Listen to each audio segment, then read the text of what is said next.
Good morning, everybody. Thank you for joining me today, and hope your month is off to a great start as your week ends.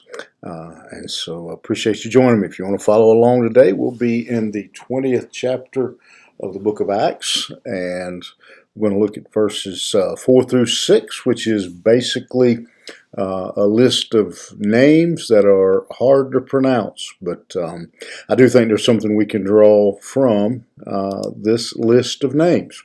And remember, we are following the journey of Paul as he is leaving for Macedonia, gets to Greece. He finds out that there is a plot against him, and so he was planning on going to Syria, but returns to Macedonia.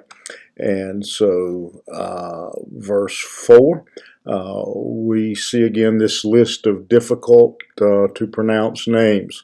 Sopater, the Berean, son of Pyrrhus, accompanied him, and of the Thessalonians, Aristarchus and Secundus, and Gaius of Derbe, and Timothy, that one's the easy one to say, and the Asians, Tychicus and Trophimus.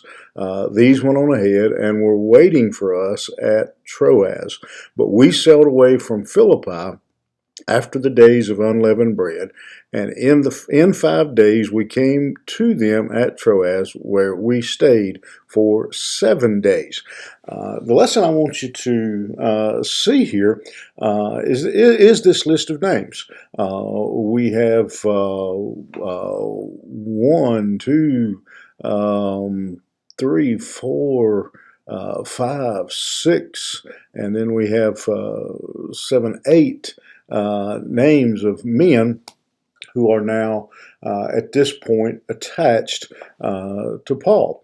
And what we see exemplified to us once again is that Paul making disciples everywhere he went. Of all the people he ran into, Paul was continually seeking to find people, followers of Christ, who he could help along the way in their journey, so that he could share with them the things that he had learned, things that God had taught him, mistakes that he had made, the things he had done that had been blessed, just all the information that he could possibly impart to those who would follow after him, those who would listen to him.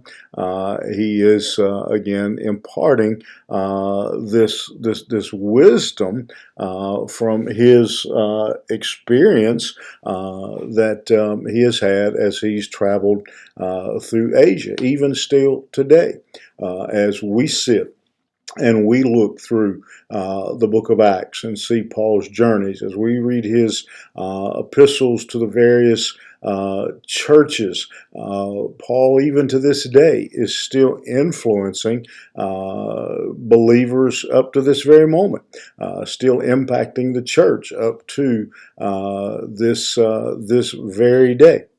And so the challenge, the example that Paul gives us, I would present to you in one simple question today, and that is anyone being influenced by your walk with Christ? Are you helping a young believer? And by young, I don't mean age. I mean someone who is new in the faith, or just newer than you in the faith. Someone who is growing in their walk with the Lord. Are you passing on the things that God has taught you? I do believe that every Christian should have someone that they are intentionally discipling, that they are intentionally moving along the path, sharing with them the wisdom that God has given them, the experiences, their understanding of the Word.